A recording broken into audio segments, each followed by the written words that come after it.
আল্লাহ বলে, বান্দা আমার মতো দয়ালু মনিব থেকে কেড়ে তোরে আলাদা করে দিল।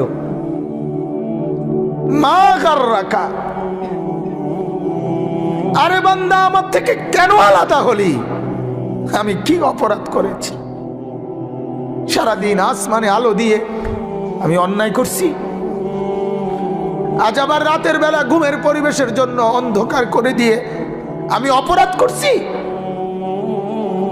মা গাররাক, এই যুবক, তোমার কাছে তোমার মালিক অপরাধ কি করছে বল না বেটা, বল। কেন সেজদা করলি না ভাইয়া? আল্লাহ তোমার কাছে কি অন্যায়টা করছে? কি অন্যায়, কি না দিছে মালিক? মা গাররাকা বিরাব্বিকাল কারীম, এটা আল্লাহর ডাক। আল্লাহ বলেন, বান্দা কে রে তোরে আমার থেকে আলাদা করলো? কেন রে তুই আমারে ছাড়লি? আমি কি দোষ করছি? হাদিসের মধ্যে আছে, লাইসা মিন ইয়াউমিন ইল্লা ইউরাদু আলা নবী সাল্লাল্লাহু আলাইহি ওয়াসাল্লাম আমালা উম্মতিহি গুদওয়াতান ওয়া আশিয়াতান। শোনো যুবক, আল্লাহর নবী বলেন প্রতিদিন দুইবার, সকালে একবার, সন্ধ্যায় একবার, আমার উম্মতের আমল আমি রাসূলের সামনে ফেরেশতারা পেশ করে। হায় হায়, নবীর সামনে তোমার নাম উচ্চারণ হয়, ফেরেশতা বলে, ইয়া রাসূলুল্লাহ একটা সেজদা দেয় নাই, একটা সেজদা দেয়, একটা সেজদা দেয় নাই। আল্লাহর নবী তখন বলে, হায় আমার উম্মত, আমার 23টা বছরের দিবানিশির এই মেহনতের কোনো কদর করলি না? 23 বছরের আমার এত কষ্টের কোনো কদর হলো না? হাসরের ময়দানে নবী, দোস্ত শুনেন, হাসরের ময়দানে আল্লাহর নবী তার পিঠ দেখাবে, পিঠ, নবী তার পিঠ দেখাবে, পিঠ দেখায়া বলবে, উম্মত দেখ আমার পিঠ চালনির মতো ছিদ্র ছিদ্র করে ফেলছি।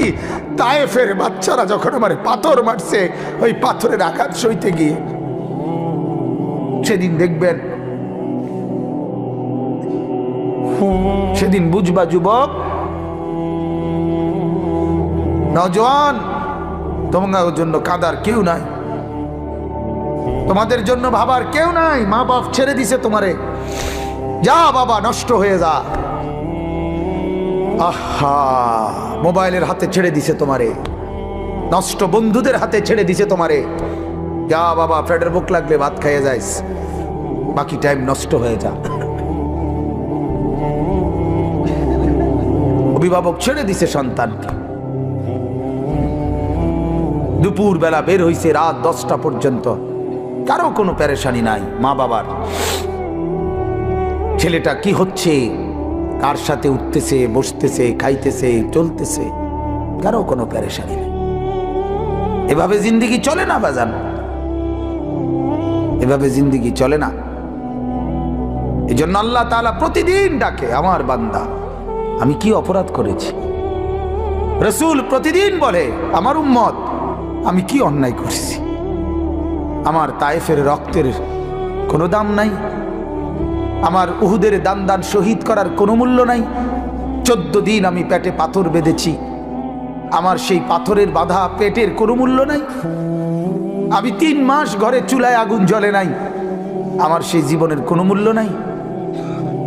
মুসলমানের ছেলেরা, মুসলমানের বাবারা, তোমরা তোমাদের আল্লাহকে চেনো, তোমরা তোমাদের রাসূলকে চেনো।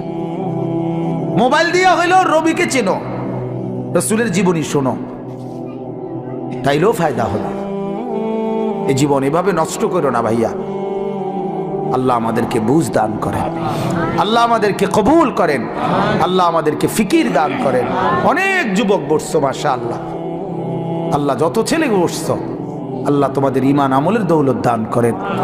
এই কলিজাটা যদি একবার আল্লাহ পছন্দ করে তোমার, তো ওই দিলে আল্লাহ তাআলা ঈমান আমল দিয়েই দেবে। এজন্য তুমি আল্লাহর কাছে বলিও, আল্লাহ আপনি আমাকে আপনার জন্য গ্রহণ করেন, আপনার দ্বীনের জন্য গ্রহণ করেন। চলেন আমি যে আয়াত পড়ছি এই আয়াতে আল্লাহ তাআলা বলেন, সূরা আনফালের আয়াত, ইয়া আইয়ুহাল্লাযীনা আমানু। ওই যে পিছনে তাকায়ও না ভাইয়া, পিছনে তাকায়ও না, এই আসো। ইয়া আইয়ুহাল্লাযীনা আমানু, হে ঈমানদারগণ। এটা আল্লাহর ডাক। কার ডাক? আল্লাহর ডাক। ইয়া আইয়ুহাল্লাযীনা আমানু, এটা আমার মালিকের ডাক। মালিকের এই ডাকে পৃথিবীর সবচেয়ে বেশি মায়া।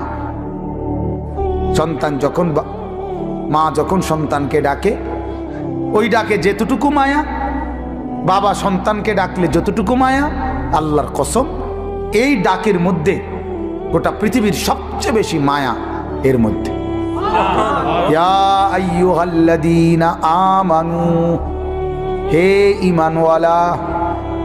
আল্লাহ বলেন, বান্দা তুমি কালেমা পড়েছ, তুমি নিজেকে মুসলমান পরিচয় দিয়েছ, আমি আল্লাহ খুশি হলাম, তোমার ঈমান গ্রহণ করে নিলাম। আমি আল্লাহ এই কারণেই তোমাকে ঈমানদার বলে ডাক দিলাম। এটা প্রমাণ করে যে আল্লাহ আমার ঈমান গ্রহণ করছে। বলেন আলহামদুলিল্লাহ। ইয়া আইয়ুহাল্লাযীনা আমানু, এই শব্দটি কোরআনুল কারীমের মধ্যে মোট 89 বার আছে। 89, 8, 9, 89 বার আল্লাহ তাআলা 89 বার আমাদের ঈমানদারদেরকে ডাক দিয়ে দিয়ে বলছেন। কি বলছেন? দারুণ কথা। আল্লাহ বলেন, বান্দা তোমার ঈমান আমি গ্রহণ করলাম, এজন্য তোমাকে ঈমানদার বলে ডাক দিলাম। এবার তোমারে এরকম ঈমানদার বলে ডাক দিয়ে কিছু আমলের কথা বললাম, এই কাজগুলো তুমি ঠিকমতো করবা, আমার জান্নাত আমি আল্লাহ তোমারে বুঝাই দেব। ঈমানওয়ালার জন্যই জান্নাত। জান্নাত আল্লাহ বানাইছেন কার জন্য? আমাদের জন্য। এই যে আপনারা যারা বসছেন এখানে, ছোট বড় একের বিশ্বাস আল্লাহ তাআলা জান্নাত বানাইছে আমাদের জন্য। কাদের জন্য ভাইয়া বলো না? আমার জন্য। এই তোমার জন্য, তোমার জন্য, তোমার জন্য, তোমার জন্য, তোমার জন্য, ওই যারে ধমক দিলাম দোস্ত, তোমার জন্য। রাগ হইও না, আল্লাহ তোমারে কবুল করেন, আল্লাহ তোমারে নামাজি বানায় দেন। কারোর প্রতি তো এমনি তো কোনো বিদ্বেষ নাই, ঠিক না ভাইয়া? কারোর সাথে কি কোনো আলাদা দুশ্মনী আছে কি? তো আল্লাহ তাআলা বলেন, ঈমান আমি গ্রহণ করলাম, ঈমানের বিনিময়ে জান্নাত। যত লোক ঈমানদার আল্লাহ তাআলা বলেন আমার জান্নাত তোমাদের জন্য। সুবহানাল্লাহ। ঈমানবিহীন জান্নাতে যাওয়ার কোনো কি নাই, সুযোগ নাই। জান্নাতে যাওয়ার জন্য প্রথম শর্ত হলো কি থাকা? ঈমান থাকা। ঈমান থাকা, ঈমান। একটা মজার কথা শুনেন, আমাদের খতিবে আজম মুনাজিরে জামান আল্লামা নুরুল ইসলাম অলিপুরি দামাত বারাকাতুহু, হযরতের বয়ানে আমি শুনছি, হযরত বলেন হাসরের ময়দানে আল্লাহ তাআলা প্রত্যেকটা বান্দার আমল মিজানের পাল্লার মধ্যে মাপবেন। এটা জানেননি?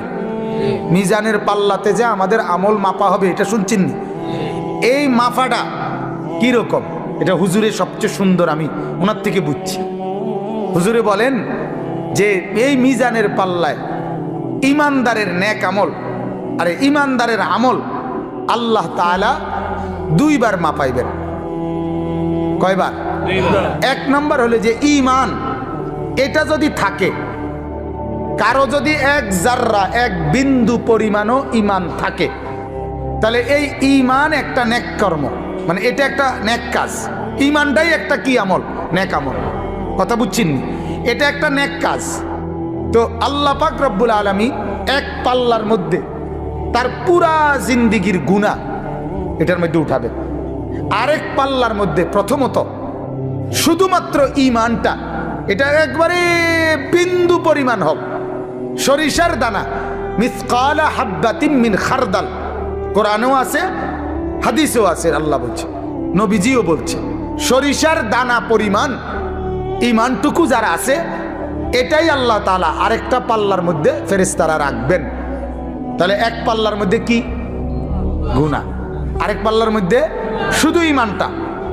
এই শুধু ঈমানটা রাখার কারণে গুনার পাল্লা যদি 7 আসমানের চাইতে ভারী হয়, গুনার পরিমাণ যদি 7টা পৃথিবী বরাবরও হয়, তারপরেও এই ঈমানের এই সামান্যটুকু সমস্ত গুনার পাল্লার চাইতে ঈমানের পাল্লা ভারী হবে।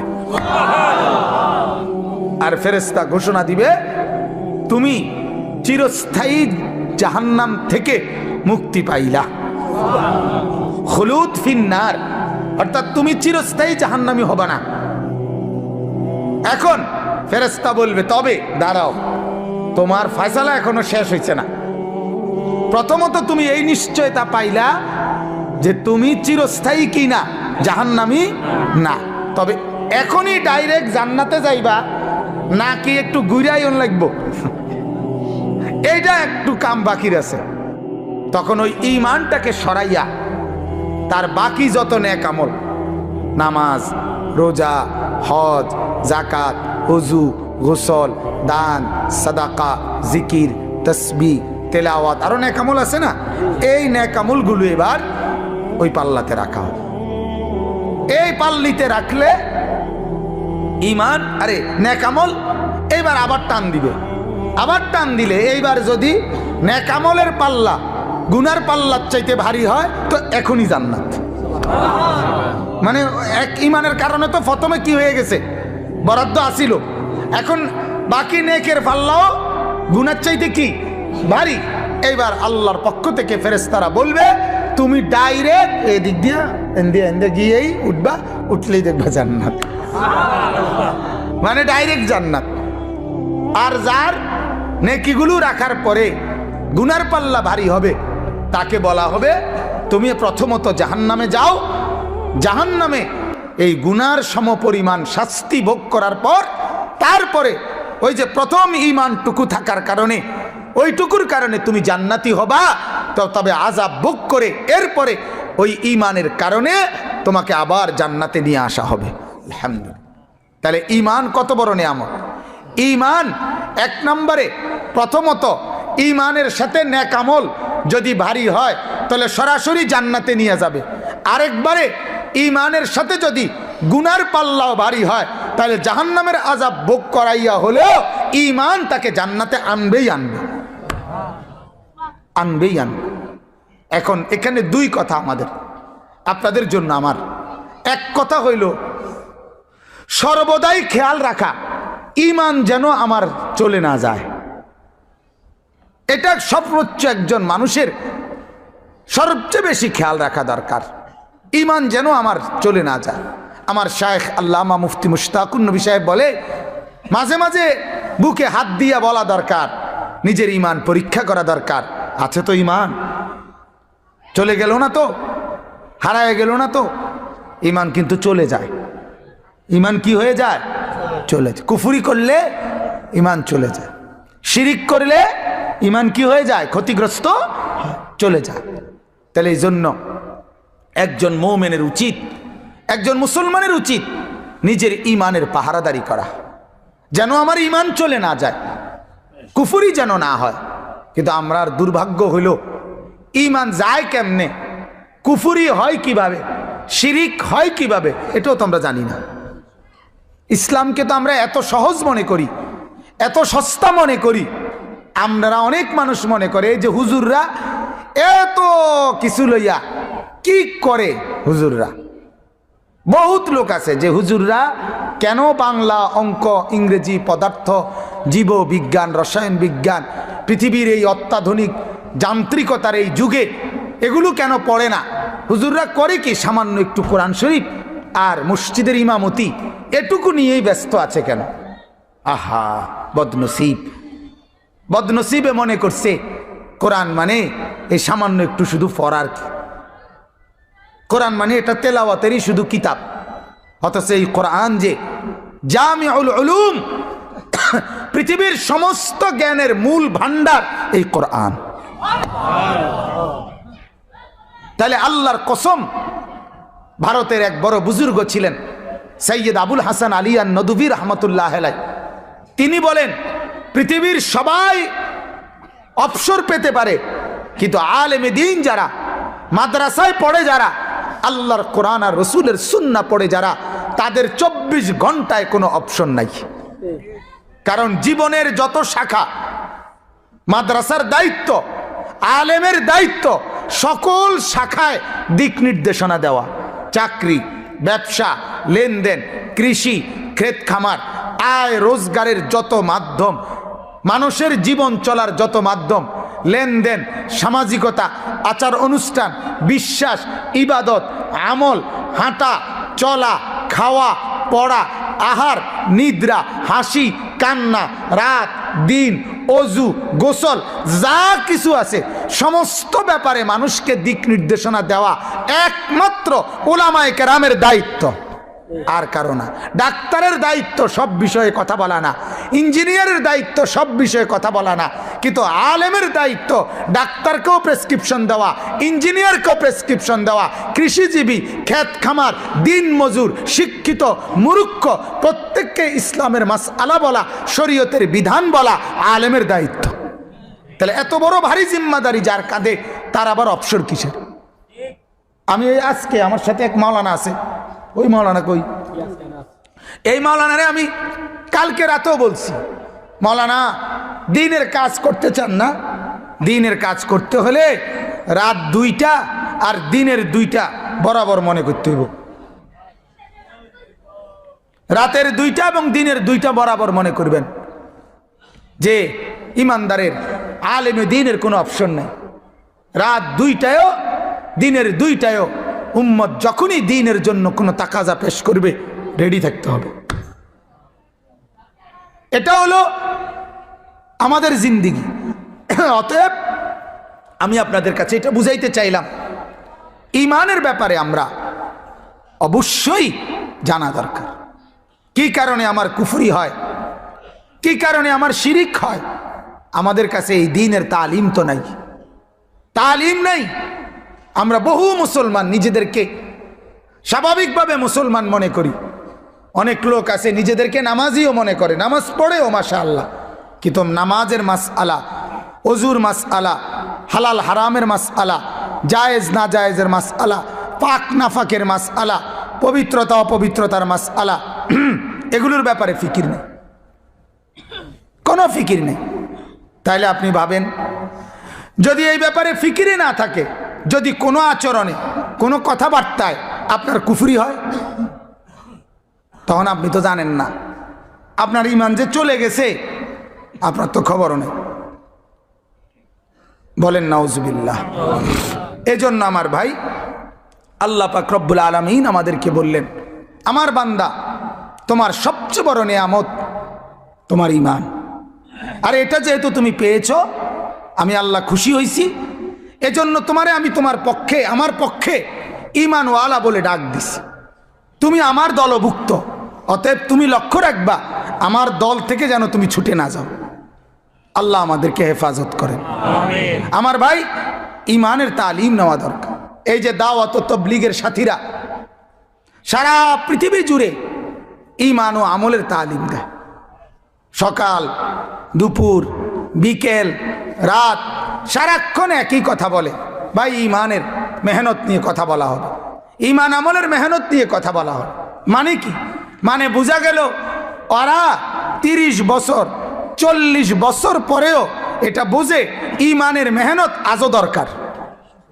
হাদিসের মধ্যে আছে, বুখারীর রিওয়ায়াত, সাহাবীরা একজন আরেকজনকে ডাকতেন, জিজ্ঞেস করে ডাকতেন আর বলতেন, ইজলিস বিনা, আমার একটু চা না, ইজলিস বিনা। এক সাহাবী আরেক সাহাবীকে ডাকতেন আর বলতেন, ভাইয়া একটু পাশে বসেন, নুমিনু সাআতান, কিছুক্ষণ ঈমানের কথা বলি। এই ঈমান এমন এক জিনিস, সাহাবীরা রাসূল থেকে ঈমান শিখছে। সাহাবীরা কালেমা পড়ছে কার হাতে? নবীজির হাতে। তবুও বলতেন একজন আরেকজনকে, ভাই বসেন, ঈমান বাড়াই, ঈমানের কথা বলি, ঈমানের আলোচনা করি, ঈমানের মুযাকারা করি। তাইলে আমার বলার উদ্দেশ্য হলো, আমরা যারা সর্বশ্রেণীর মুসলমান নিজেদেরকে দিনদার মনে করি, আমরা কিন্তু এটা লক্ষ্য রাখা দরকার আমার ঈমান যেন ছুটে না যায়।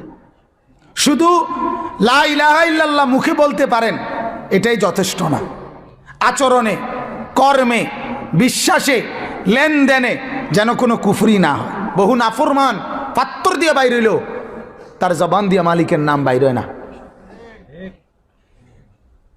খানা খায় ঠিকই, বহু বদনসিব মসজিদের সামনে দিয়ে হাইটা জায়গা, সেজদা তার কপালে জোটে না। বহু চা দোকানদার, তার চোখের সামনে মসজিদ, ঠিক মসজিদ বরাবর তার দোকান। এই ডাকাইতের দোকানে বইয়া মানুষে চা খাইয়া নামাজ পড়ে, ডাকাইতে নিজে সেজদা দেয় না। আছে না এমন? হ্যাঁ, এটা নসিব। আল্লাহ যাকে পছন্দ করে, ইচ্ছে করে, মালিক যাকে দয়া করে, তাকে আল্লাহর কথা শুনবার, বলবার, বুঝবার, মানবার তৌফিক দেয়। বিশ্বাস করেন, এটা অনেক বড় নিয়ামত। এটা কোরআনের আয়াত, ফামান ইউরিদিল্লাহু আন ইয়াহদিয়াহু ইয়াশরাহ সাদরাহু লিল ইসলাম। আল্লাহ বলেন, আমি যাকে সিদ্ধান্ত নেই হেদায়েত দেব, আমি আল্লাহ তার দিল ইসলামের জন্য খুলে দেই। এটা আল্লাহর ফয়সালা হয়। আল্লাহ সিদ্ধান্ত নেয়, তারে আমি দিনদার বানাবো, তারে দিনদার বানাবো। উমর রাদিয়াল্লাহু তাআলা আনহু, উনি ফয়সালা নিছে, উনি নবীজির গর্দান নিবে, চোখ লাল, বুকের মধ্যে রাগ, হাতে তলোয়ার। ওনার সিদ্ধান্ত নবীজিকে হত্যা করবে। আল্লাহ বলে, আমার সিদ্ধান্ত তোরে হেদায়েত দেবো, আয় আউগা। ঠিক কিনা বলেন না কেন? আল্লাহর সিদ্ধান্ত আরেক রকম। তো মালিক বলে, আও আগাও আগাও, সাই জামা জুমা বদলাইও না, এলো। এই অবস্থাতে রব্বুল আলামিন হেদায়েত দিছে। সুবহানাল্লাহ। ইয়া মুকাল্লিবাল কুলুব সাব্বিত কলবি আলা দীনিক। এই দোয়ার মধ্যে ব্যাখ্যায় আছে, নবীজি বলছে, প্রতিটা মানুষের কলব, দিল আল্লাহর কুদরতি দুই আঙ্গুলের মাঝে থাকে।